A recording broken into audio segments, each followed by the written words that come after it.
에스겔서 보겠습니다. 에스겔서 오늘 10장입니다.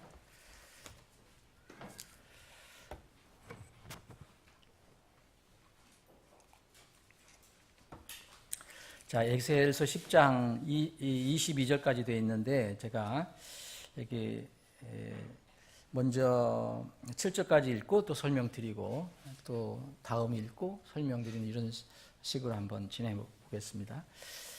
자, 에스겔서 10장입니다. 그때 내가 보니 보라, 그룹들의 머리 위에 있던 궁창에 사파이어 돌 같은 것이 그들 너머로 나타났는데 그것은 왕자의 모습을 닮은 모양 같더라. 그분께서 아마포 옷을 입은 사람에게 말씀하여 이르시되 그룹 아래로 바퀴들 사이로 들어가 그룹들 사이에서 나오는 숯불을 네 손에 가득 채우다가 도시 위에 흩으라 하시매 그가 내 눈앞에서 들어가더라. 이제 그 사람이 들어갈 때에 그룹들은 그 집의 오른쪽에 서 있고 구름이 안뜰에 가득하더라. 그때 주의 영광이 그룹을 떠나 위로 올라가 그 집의 문지방에 위에 서니 그 집은 구름으로 가득하며 뜰은 주의 영광의 광채로 가득하고 그룹들의 날개 소리는 전능자 하나님께서 말씀하실 때의 소리같이 바깥 뜰까지 들리더라. 그분께서 아마포 옷을 입은 사람에게 명령하여 이르시되 바퀴들 사이 곧 그룹들 사이에서 불을 취하라 하시매 이에 그가 들어가 바퀴들 옆에 서니 한 그룹이 그룹들 사이에서 자기 손을 내밀어 그룹들 사이에 있던 불에 이르게 하고 거기서 가져다가 아마포 옷을 입은 사람의 손에 그것을 놓음에 그가 그것을 가지고 나가더라. 우선 7절까지 읽었는데요. 이것은 계속해서 이 에스겔 대언자가 바벨론의 포로로 되어 있던 에스겔 대언자가 하나님의 권능으로 성령으로 이끌림 받아서 지금 예루살렘의 환경을 지금 보고 있는 상태입니다. 우리가 이제 특별히 에스겔서는 환상으로 많이 기록되어 있기 때문에 이거 읽을 때마다 우리가 무슨 이 세상의 글을 읽는 것처럼 이렇게 명쾌하게 들어오지는 않잖아요. 우리 머리로. 그렇지만 분명하게 여기에 우리가 인식할 수 있는, 이해할 수 있는 말들이 계속 나와요. 사실은 이게 하늘에서 이루어지는 일들이 아무리 성령 충만한 대언자 에스겔이라도 이걸 보고 기록을 했지만 얼마나 이렇게 잘 알겠어요. 자기도 이해 못하는 게 있겠죠.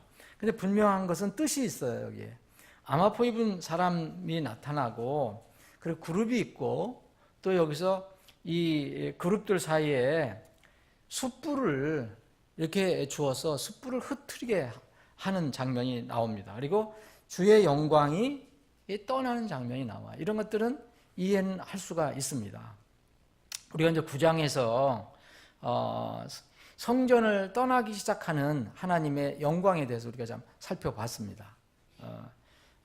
근데 이제 10장에 보니까 이 9장에서는 그 예루살렘을 내려보고 있었는데 10장에는 이제 하늘을 잠깐 봤죠. 10장 1절에 보면. 그 뭐 사파이어, 요새 사파이어 굉장히 고급 보석이잖아요. 그런 돌 같은 것들이 있다는데 뭐 하나님이 계신 왕자의 모습을 얼마나 잘 이렇게 표현을 잘 하겠습니까? 뭐 이렇게 표현을 한 거라고 볼 수가 있죠. 그 2절에는 근데 뭐 1절이 중요한 게 아니라 2절에는 그 왕자에 계신 그분께서 아마포 옷을 입은 사람에게 명령을 하십니다. 이 아마포 옷을 입은 사람, 여기 이제 9장에서 6사람의 심판 집행자가 있는데 그 중에 한 사람은 특별하다 그랬죠. 아마포 옷을 입고 또 옆구리에 이 기록하는 통을 찬 이 사람. 그러니까 옛날에 이제 스크라이브, 이제 서기관들이나 차고 다니던 그런 것, 기록관에 잉크통을 찬 사람은 좀 특별한 사람. 그래서 이 분이 바로 이 성육신 하시기 전에 예수 그리스도라고 볼 수도 있다고 말씀드렸습니다. 그래서 하나님 아버지께서 만약 이게 성육신 전에 예수님이라면 이 예수님께 심판을 맡기시는 내용입니다. 그래서 이 아마포 옷을 입은 사람에게 이제 말씀하십니다. 그 왕좌 그룹, 하나님의 왕좌와 그룹은 항상 연결이 되어 있는데 하나님의 영광과 그룹이 항상 연결이 되어 있어요. 그래서 하나님의 영광이 떠나면 그룹들도 떠나고 영광이 움직이면 그룹도 움직이고 그렇게 되어 있습니다. 그 바퀴들 참 이해가 참 어렵지만 어쨌든 그게 대언자 에스겔이 기록한 최선의 방법입니다. 우리가 이제 하늘에 가면 볼 수 있겠죠. 이 그룹들 아래 바퀴들 사이에서 나오는 숯불이 있어요. 하나님의 왕좌에서 나오는 숯불이 있는데 이것을 손에 가득 채우다가 이 도시 위에 흩어라. 이건 예루살렘을 얘기하죠. 그런 명령을 받게 됩니다. 이거는 만약에 심판에 관해서 얘기를 하고 있는 것입니다. 여기 다시 말씀드리면 아마포 옷을 입은 사람은 9장에서 나와 있는 그 아마포 옷을 입은 사람과 동일한 존재. 그러면은 흔히 이제 주의 천사, 하나님의 천사라고, 천사가 여러 명 있지만 The Angel 그럴 때는 바로 예수님을 표현할 때가 많으니까 아마 그 예수님으로 우리가 볼 수가 있습니다. 그래서 이제 9장에서는 이 동일한 이 아마포 옷을 입은 이 사람이 무슨 일을 했느냐면 아시지만 심판을 하시기 전에 거기에서 의로운 사람들을 이렇게 분리하는 일을 했어요. 이게 이마에 표를 찍는 일을 했잖아요. 어떤 사람입니까? 그 이스라엘이 가증한 그런 우상 숭배를 하는 것을 슬퍼하며 한탄하는 그런 일련의 사람들을 찾아서 그 이마에 이 표를 찍는 일을 합니다. 9장에서는 똑같은 그 사람이, 근데 10장에서는 이제 반대의 일을 해요. 이제는 다 분리가 됐어요. 이 이마에 그 표를 받은 사람은 절대 심판을 받을 수 없습니다. 안전합니다. 그 외 사람들을 향해서 이제 심판하는 일을 여기서 합니다. 그래서 뭘 합니까? 숯불을 가져다가 예루살렘 위에 집어 던지는 그런 일을 하게 됩니다. 완전히 9장과 10장은 반대의 그런 일을 합니다. 9장에서는 은혜와 긍휼의 하나님의 은혜의 긍휼을 보여주는 그런 일을 하지만 10장에서는 경건하지 않은 사람들에 대한 하나님의 공의의 심판을 집행하는 그런 모양으로 나옵니다. 이 마지막 때 주님께서 오셔서 이 세상을 심판하신 방법은 물로 심판하는 것이 아니라 불로 심판하신다고 그랬습니다. 과거에 물로 심판할 때 노아의 홍수 때도 있고 또 소돔과 고모라는 불로 다 심판을 했어요. 소돔과 고모라는 마지막 때 심판할 모습이에요. 전형적인 모습인데 여기서는 지금 예루살렘이 그런 모습을 보여주고 있어요. 근데 앞으로는 이 예루살렘뿐만 아니라 온 세계가 그렇게 될 것입니다. 자, 이스라엘 사람들에게 불은 또 특별한 의미를 가지고 있어요. 이스라엘 사람들은 성막이나 성전을 짓게 되면 항상 거기에 번제단이 있는데 번제단에는 항상 불이 붙여져 있어야 합니다. 번제단은 뭘 의미합니까? 백성들과 하나님 사이에 문제를 해결해 주는 첫 번째 장소예요. 죄 지은 사람들은 다 번제단을 통과하게 돼 있죠. 백성들의 죄와 불법을 사하시기 위해서 하나님께서 번제단을 만들어 주시고 여기에 이제 항상 그 희생물을 태웁니다. 불로. 사람을 태우는 게 아니라 대신 죽는 동물이 있었어요. 여기에. 그래서 이 번제단의 불은 하나님의 은혜를 말하고 동시에 희생물은 목적이 있었죠. 대속의 의미도 있습니다. 그런데 이제 또 다른 상황으로 생각해 보면 이 불은 또 뭐냐? 그 죄를 태워버리는 거, 심판하는 의미가 있어요. 동물들이, 애꿎은 동물들이 그 죄를 뒤집어쓰고 심판을 받습니다. 그래서 불은 두 가지 의미가 있어요. 하나님의 은혜, 또 하나는 하나님의 심판. 이 이사야서에 보면 이사야가 이제 하나님의 대언자로다가 쓰임 받기 전에 먼저 깨끗하게 해주시죠. 그래서 이 제단에 불을 갖다가 스랍들이 그 이사의 입에 대니까 깨끗해졌다고 얘기합니다. 그 불, 단에 있는 불, 이건 정결케 하는. 그래서 여기서는 그런 게 아니고 불의와 사악함을 심판하기 위한 그런 불로 양면성이 있는 겁니다. 불이 초세기 오순절날 딱 한 번 이루어졌을 때, 오순절에 성령님이 오셨을 때는 정말 사람들이 뜨거워했었어요. 그렇죠? 불 같은 모양의 혀라고 했어요. 혀 같은 모양의 불. 그런데 동시에 또 히브리서 12장 29절에 보면 하나님을 어떻게 묘사하냐? 하나님은 소멸하는 불이시니라 했어요. 하나님은 소멸하신 분이야. 하나님은 우리를 정결케도 하시지만 하나님은 또 우리를 소멸시키시는 불이시다. 사람을. 그래서 하나님께서는 하나님의 그 말씀에 순종해서 믿고 회개하는 사람들에게는 성령님의 따뜻한 불을 주지만 동시에 회개하지 않는 사람들에게는 무서운 불로 침례를 주십니다. 이게 마태복음 3장 11절에 이 침례자 요한이 선언한 거예요. 예? 자, 이 불로다가 침례를 받는 것은 마지막 때의 심판을 얘기하고 있습니다. 마지막 때에. 근데 여기에 이제 이런 상황 속에서도 하나님은 이 영광이 금방 안 떠나요. 예루살렘을 어떻게든 맴도는 것처럼 보입니다.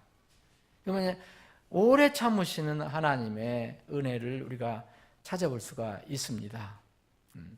이 10장에서 하늘의 불로 인해서 예루살렘은 불타는 모습을 기록하지는 않고 있습니다. 불을 뿌린다고는 얘기했지만 예루살렘이 불타는 모습은 기록하고 있지 않아요. 이유는 뭔지 모르겠지만 아마도 여기서는 그룹들을 더 초점을 맞추고 이 엄청난 심판 속에서도 하나님의 은혜를 또 보여주는 거 아닌가 하는 생각을 해봅니다. 아마포 옷을 입은 심판 집행자가 숯불을 취하라는 하나님의 명령을 받고 움직일 때 주의 영광이 그룹들 위로 위로 올라갑니다. 여러분, 영광이 있는 곳에는 심판이 없습니다. 영광이 떠나는 데 심판이 있는 것입니다. 하나님의 명령을 받은 아마포를 입은 이 사람이 불을 취하려고 이제 손을 내밀어서 그릇들 사이에 있는 불을 이렇게 가져다가 아마포 옷을 입은 사람에게 전해줍니다. 여기에 6절 7절에 보면 아마포 옷을 입은 사람에게 명령하여 이르되 바퀴들 사이 곧 그룹들 사이에서 불을 취하라 하시매 이에 그가 들어가 바퀴들 옆에 서니 한 그룹들 사이에서 자기 손을 내밀어 그룹들 사이에 있던 불에 이르게 하고 거기서 가져다가 아마포 옷을 입은 사람이 손에 그것을 놓으매 그가 그것을 가지고 나가더라. 이 바퀴들 사이에 있는 그룹들 바퀴들 사이에 있는 불을 취해서 흰 아마포 옷을 입은 사람에게 전달하는 장면이 나옵니다. 저는 이것을 이제 살펴보면서 지난번에 우리가 올림픽 때 아침 성경 공부 시간에 잠깐 말씀드렸는데 그 생각이 떠올랐어요. 뭔가를 마귀도 자기 불을 이렇게 다 체화해서 넘겨주는 모습을 우리가 봤잖아요. 그게 사실 올림픽 체화거든요. 마귀라는 사람들이 또 기분 나빠할지도 모르지만 어쨌든 그것은 성화가 아닙니다. 이건 정말 성화입니다. 이건 성화. 하나님으로부터 오는 불은 사람을 정결시키는 경우도 있고 완전히 더러움과 사악함을 심판하는 진짜 성화입니다. 근데 세상에서 얘기하는 그것은 절대 성화가 아닙니다. 제우스 신을 그리고 프로메테우스 신, 여자 신, 헤라 이런 신들을 섬기기 위한 불이지 전혀 성화가 아닙니다. 여기 8절부터 17절까지 제가 또 빠른 속도로 한번 읽어보겠습니다. 또 그룹들의 날개들 사이 아래에서는 사람의 손의 형체가 그룹들 가운데 나타나더라.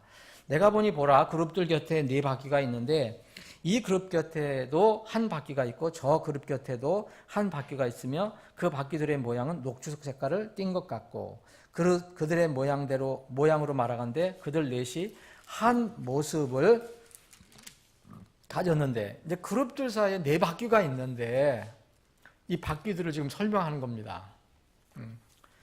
우리가 지금 이런 것을 읽어보면 생각나는 게 마차바퀴밖에 생각이 지금 안 나거든요. 그래 여러분들 그것밖에 그리실 못할 건데 이거 하늘에 있는 그런 모습입니다.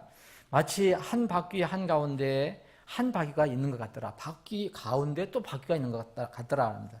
그들이 갈 때에는 자기들의 네 측면으로 가되 그들이 가면서 돌이키지 않냐고.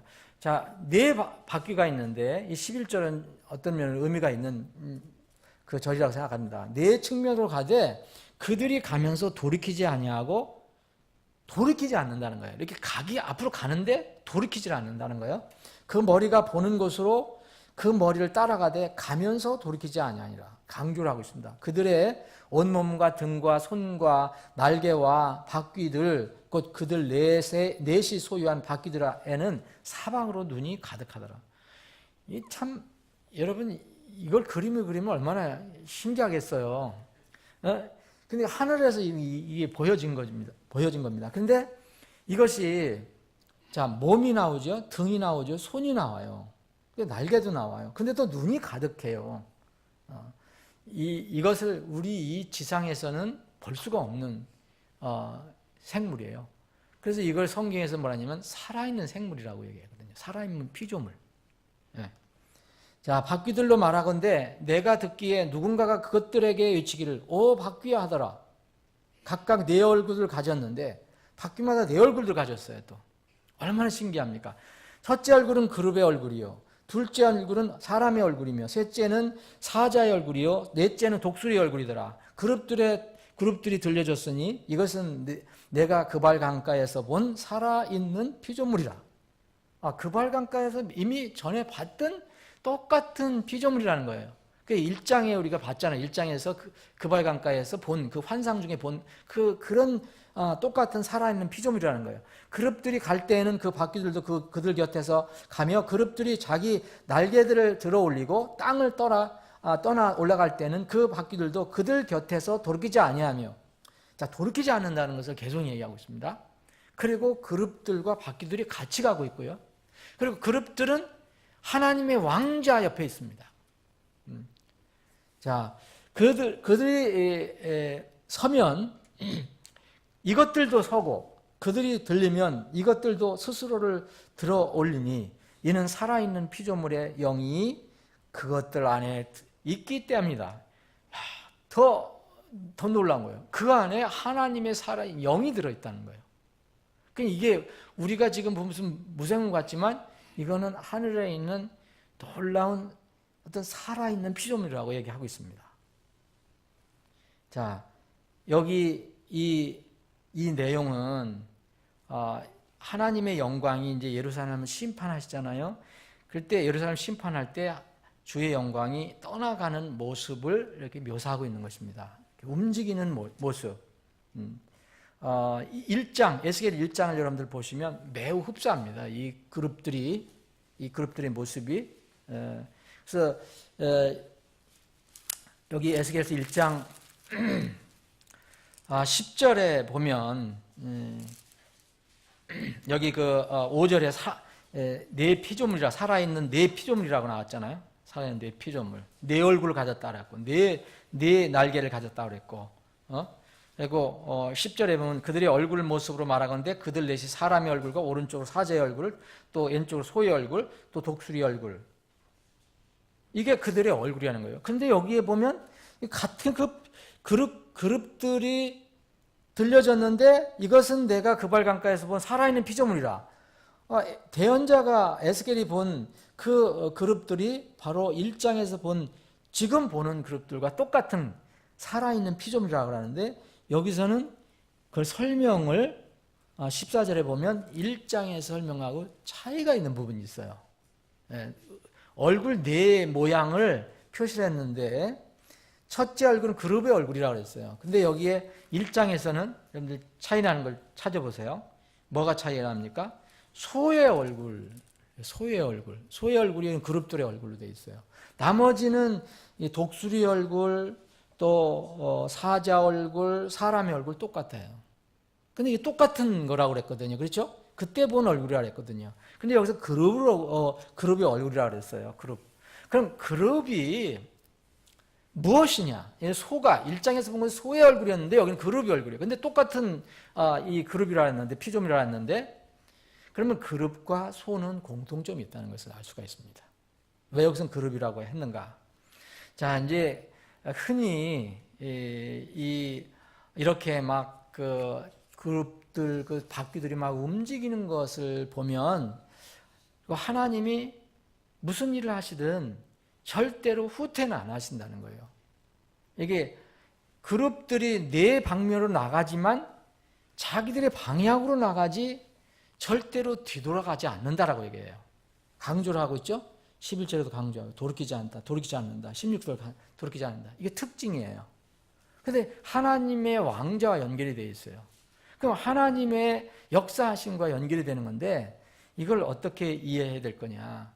하나님이 계획하신 것은요, 절대 사람처럼 후퇴가 없다는 거죠. 무슨 얘기냐면, 우리는 계획을 세워도, 아침에 집에 제가 나오다가, 이제, 교회 나오다 보면, 얼마나 자주 잊어버리는지 몰라요. 한참 나왔다가, 심지어는 차에 들어갔다가 다시 올라가요. 차까지 왔는데 키를 안 가지고 왔어요. 또 어떤 때는 지갑을 안 가져왔어요. 어떤 때는 옷을 바꿔 입고 왔어요.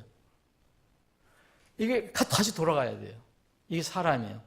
그런데 하나님은 그렇게 하시지 않는다는 거예요. 하나님이 계획하신 것은 그대로 이루어질 것이다. 하나님이 계획하시고 뜻하시는 것은 돌이키지 아니하고 계속 간다. 사실 하나님 직접 하시는 게 아니라 이 바퀴들, 그룹들이 하는 거잖아요.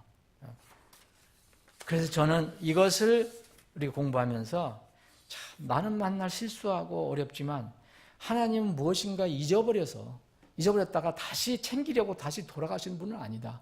그런 하나님을 우리가 아버지라고 부른다. 그분이 진짜 우리 아버지다. 그러면 미래에 대해서는 염려하실 것이 없다는 거예요. 세상이 어떻게 돌아가든 우리는 그분 안에 있으면 안전하다는 것을 의미합니다. 하나님은 늘 세상에서 그분의 목적을 이루시기 위해서 계획대로 그대로 곧바로 나가신다. 그럼 우리가 신약적인 개념으로는 그분의 말씀은 1.1획도 없어지지 않냐고 다 성취될 것이다. 반드시 성취될 것입니다. 이 그룹들과 그들의 소유한 바퀴들의 눈이 사방으로 가득하다는 것은 눈이 가득하다. 눈이 굉장히 많다. 이 얘기는 여러 군데 나오거든요. 이것은 하나님의 성격 중에 뭘 얘기하냐? 하나님 성품 중에서 무소부재하심이에요. 무소부재하심. 어디든 다 계신다. 편재하심이라는 거예요. 사람은 잠깐 숨기면 되거든요. 그렇죠? 누가 안 보면 되잖아요. 근데 하나님은 속일 수가 없어요. 무소부재하신 분이기 때문에. 요새 미투 운동이 무슨 유투 운동인지 정신이 없는데 이게 하나님을 안 믿기 때문에 그런 겁니다. 믿는 사람들도 실수는 하겠지만 근본적으로 하나님의 존재를 믿지 않는 사람들이 쉽게 범하는 일이에요. 아니면 속이고 덮으면 되니까. 앞으로 어떤 일이 더 일어날지 저는 이런 일들을 보면서 참 그리스도의 심판석에는 진짜 장관일 거다. 장관일 거다.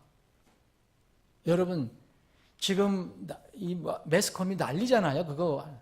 근데 거기서는 얼마나 놀라겠어요. 마지막에 이 대백왕자 심판에서는 더 놀랄 거다. 모든 그 책이 다 펼쳐지고 하나님께 다 그대로 보여주실 거니까 정말 놀랍다. 네? 하나님은 무소부재하시고 편재하신 하나님이다. 여러분 이 눈이 많이 있다는 것은 우리가 결코 하나님의 눈을 피할 수 없다는 것을 의미합니다. 여기 그룹들의 얼굴 중에서 이제 그룹의 얼굴이 나오잖아요. 1장에서 소의 얼굴이 나오는데, 자, 사람, 사자, 독수리는 똑같아요. 근데 그룹하고 소가 그러면 공통적으로 나온 거예요. 그건 뭘까? 우리는 지금 그룹하면 굉장한 놀라운 피조물, 정말 나도 저런 천사가 되면 얼마나, 저런 존재가 되면 얼마나 좋을까 생각하지만 절대 우리보다 더 놀라운 존재는 없습니다, 여러분. 천사는 우리를 위해서 뭐라 했어요? 섬기기 위해서, 수종을 들기 위해서 만들어 놓으신 거예요. 여러분들, 그게 얼마나 놀라운 일입니까? 근데 그 아무리 위대한 멋있는 그룹도 그룹이 소와 비교가 됐어요. 자, 이제 이게 소위 얘기하면 그룹의 얼굴, 이 네 가지 얼굴. 1장에서는 소, 사람, 사자, 독수리, 이거를 이 많은 성의학자들이 여러 가지로 해석을 하지만 이런 해석이 있어요. 이것도 상당히 의미가 있다고 저는 봐요. 이거 하나님의 성품을 얘기하는 거잖아요. 그러면 하나님의 성품을 이렇게 이 시대에 우리가 느낄 수 있고 만질 수 있는 것이 뭐가 있느냐면 하나님께 주신 말씀입니다. 우리가 하나님 만질 수도 없고 하나님 볼 수도 없잖아요. 하나님께서 말씀으로 얘기해 오셨거든요. 그분의 입에서 나온 말씀이 또 기록이 된 게 성경이에요. 근데 그분이 와서 전하신 말씀이 사복음이에요. 사복음서. 사복음서를 흔히 이렇게 표현을 합니다. 자, 사복음서에는 완전한 하나님의 뜻이 들어가 있어요. 그러면 여기 흔히 얘기하는 사람, 사자, 독수리, 이게 다 이 복음서의 어떤 특성을 얘기합니다. 소도 마찬가지예요. 소 아니면 그룹. 자, 이 독수리는, 멋진 독수리는 그리스도 예수님이 하나님이신 것을, 신성을 의미해요. 그래서 요한복음은 예수 그리스도가 하나님이시라는 걸 강조하는 거예요. 요한복음 1장 1절이 바로 그거 아닙니까? 말씀이 곧 하나님이시니라. 그래서 이 흔히 요한복음을 독수리복음이라고도 합니다. 이스라엘 사람들에게는 독수리는 그런 어떤 그리스도의 신성, 하나님 되심을 나타난 거다. 그리고 사자는 예수님이 뭐라 하냐면 유다 지파의 사자라고 부르셨거든요. 유다 지파의 사자. 유다 지파의 사자라고 불렸어요. 그러면 이 유다 지파의 사자는 왕을 의미하는데, 이 마태복음은 예수님이 왕 되심을 강조합니다. 그래서 바로 마태복음은 사자복음이라도 얘기합니다. 이게 뭐 성경에 꼭 기록되어 있는 게 아닙니다. 그러나 성격상 그렇다고 분석을 하는 겁니다. 그러면 사람의 얼굴이 왜 나타났냐? 여러분, 예수님은 완전한 하나님이시지만 사람으로 또 오셨어요. 사람으로 오셨잖아요. 그 사람의 모습, 그리스도의 사람 되심, 인성을 가장 잘 표현한 것이 바로 이방인이 기록한, 누가가 기록한 누가복음입니다. 그리고 마지막, 이제 지금 제가 그룹하고 소를 설명하기 위해서, 그룹이나 소, 그룹은 대단한 존재로 보이지만 성격은 소하고 똑같아. 왜? 그룹은 종이었기 때문에, 섬기는 종으로 표현됐기 때문에, 소는 사람들을 위해서 섬기는 종으로 표현되거든요. 그래서 예수 그리스도가 종되심을 보여주는 그런 복음서가 있어요. 그게 뭡니까? 마가복음입니다. 마가복음은 예수님의 종되심을 강조해요. 그래서 이 사복음서가 완성이 됩니다. 이거를 무슨 딱 공식적으로 이렇다, 맞다, 이렇게 얘기할 수는 없어요. 그런데 이 하나님 앞에 있는 이 놀라운 새로운 피조물, 그러니까 살아있는 피조물의 어떤 성격을 표시하는 것, 이것이 바로 하나님 입에서 나온 말씀, 사복음서하고도 분명히 연결이 되지 않겠나 하는 생각해 보는 겁니다. 이 바로 피조물은, 살아있는 피조물은 그발강가에서 봤던 똑같은 피조물이라고 얘기합니다. 그래서 그룹이 대단한 존재로 보이지만 소와 같은 그런 위치에서 쓰임을 받는 거다.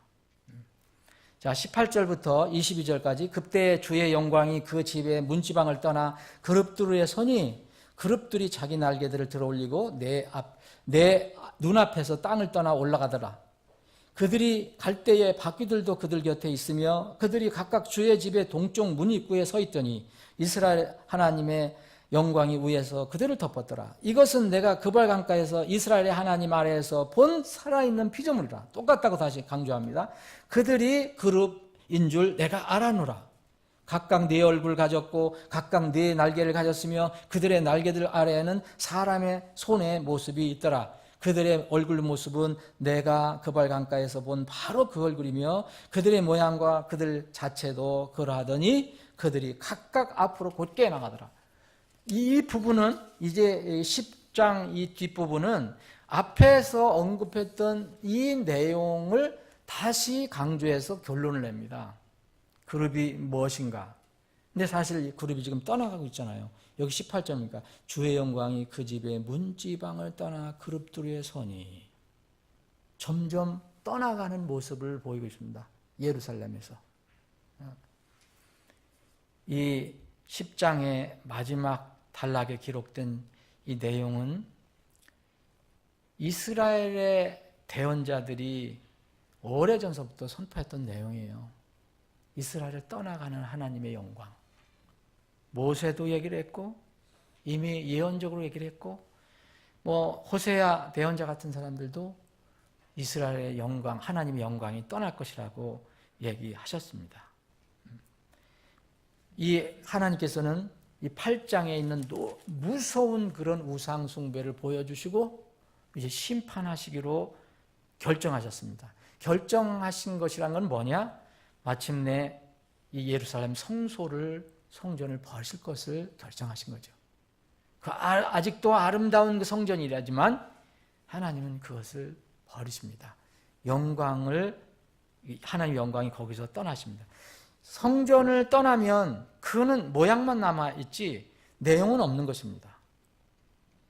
이제 9장 3절에 보면은 왜 이 성전 문지방으로 옮기시고 또 10장 3절에 보면 이제 집의 문지방 옆에 두었다가 또 이제 이 왕자의 성전 문지방 위로 또 올리시고 그리고 여기 18절에서는 예루살렘 성에 완전히 집을 떠나서 산 위로 서게 됩니다. 이제 11장에 가면 여기서 완전히 떠나서 하나님의 영광이 그 옆에 산에 머무르시는 장면이 나옵니다. 하나님의 영광이 예루살렘을 떠나는 그런 모습입니다. 이렇게 떠나셨잖아요. 그리고서는 다시 안 돌아오세요. 그러다가 에스겔에서 43장 뒤쪽에 가면 다시 이제 그리스도의 왕국, 천년 왕국이 세워질 때 돌아오시는 장면이 나와요. 지금은 하나님의 영광이 지금 이스라엘 성전에 계시지 않습니다. 앞으로 돌아오실 거예요. 그 사이에 우리가 지금 살고 있습니다. 이것은 바로 이가봇이라는 얘기입니다. 이가봇은 하나님의 영광이 떠났다라는 그런 뜻입니다. 어떤 장소에서 하나님의 영광이 떠난다는 것은 단순히 하나님의 부재만을 의미하는 게 아니에요. 하나님 계시지 않는다는 걸 의미하는 게 아닙니다. 이 무서운 게 뭐냐면 하나님의 임재가 없는 곳에서는 안전이 보장이 되지 않는다는 겁니다. 여러분, 하나님의 임재가 있고 영광이 있는 곳에 우리가 함께 있다면 우리는 어떤 상황에서도 안전합니다. 그런데 하나님의 영광이 떠났는데 우리가 있다면 우리는 안전을 보장받을 수가 없어요. 에스겔은 결론적으로 이 뒤에 이 그룹들의 모습을 이렇게 정리하고 있는데 살아있는 피조물이다. 이거 그룹들이다. 내가 그발 강가에서 본 것이다. 근데 계속해서 이들은 앞으로 곧게 나아간다. 라고 얘기하고 있습니다. 하나님의 속성을 얘기하고 있습니다. 하나님의 뜻, 하나님의 목적은 반드시 앞으로 이루어질 것입니다. 하나님의 영광은 또 이스라엘에 돌아올 것이고 그런 계획이 앞으로 분명히 이루어질 것입니다. 하나님의 그 박비들이 앞으로 나가는 것을 막을 수 있는 것은 아무것도 없습니다. 세상에 그 어떤 위대한 사람도 막을 수 없습니다. 세상에 그 어떤 강한 나라도 미국이든 러시아든 중국이든 불가능합니다. 그 어떤 단체, 유엔 같은 단체도 하나님의 길을 막을 수가 없습니다. 나중에 곧 올 짐승 적그리스도도 절대 하나님의 계획을 막을 수가 없어요. 마귀 사탄도 그 누구도 어떤 것도 어떤 사람도 창조자 하나님 아버지 뜻을 막을 수가 없습니다. 그래서 하나님 뜻과 계획, 앞으로 계속 나가는 이 바퀴를 막을 수 있다고 생각하는 것은 참으로 어리석은 겁니다. 가장 지혜로운 것은 뭐냐면 내 생각을 앞세우는 게 아니라 하나님의 뜻과 계획을 앞세우고 내가 따라가면 됩니다. 이것이 가장 지혜롭고 행복한 겁니다. 근데 우리는 육이 있기 때문에 이거를 때로는 못하는 거예요. 이거를 못하는 거예요. 내 생각을 앞세우는 거예요. 우리가 하나님의 말씀을 의심 없이 믿고 순종하고 나가기만 하면 사실 우리가 그 영광스러운 그 그룹의 바퀴들을 따라서 가는 것과 같습니다.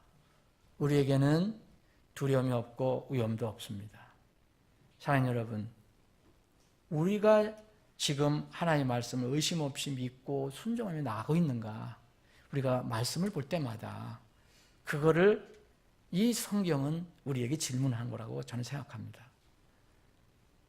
아니면 바퀴가 다시 돌아와서 돌이킨다고 생각해서 우리가 우리 뜻을 앞세워서 살아가고 있는 것은 아닌가.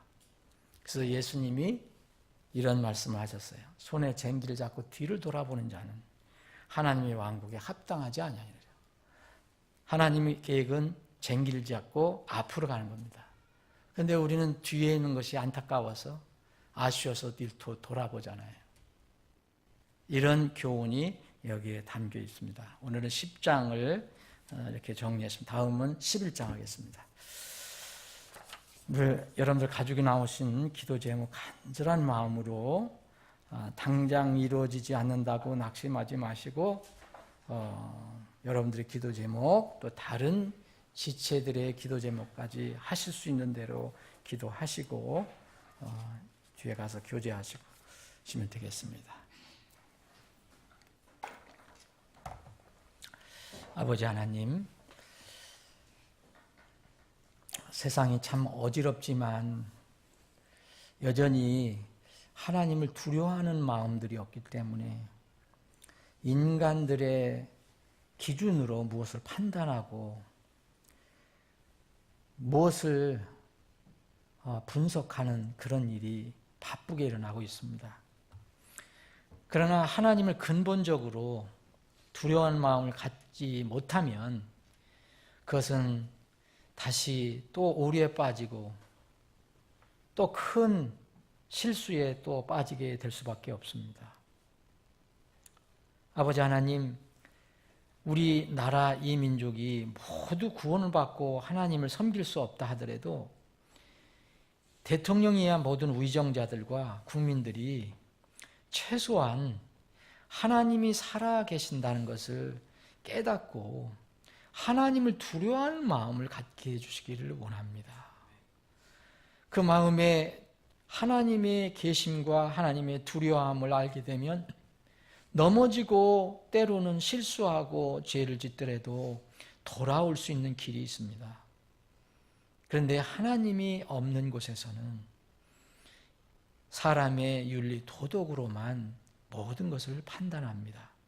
결국 사람의 윤리, 도덕은 자기가 마지막 주관자가 될 수밖에 없습니다.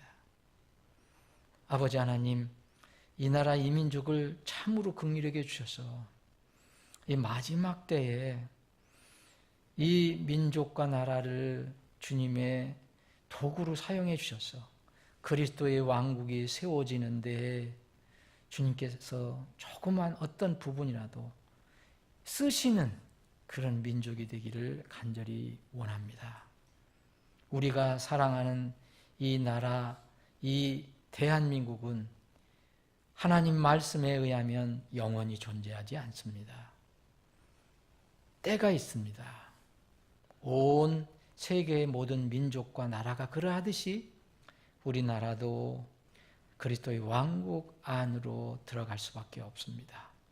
주님, 이 나라 이 민족을 참으로 긍휼히 여겨주시고 또 포악한 정치 가운데서 고통받고 있는 북한 동포들을 해방시켜 주시고 그래서 우리가 자유롭게 주님을 전하고 또 알릴 수 있는 그런 환경이 되게 해 주시기를 원합니다. 아버지 하나님, 이 시간에 우리 사랑하는 지체들이 여러 가지 기도 제목을 가지고 나왔습니다. 아주 순진한 어린아이 같은 그런 마음으로 주님 앞에 가지고 나왔습니다.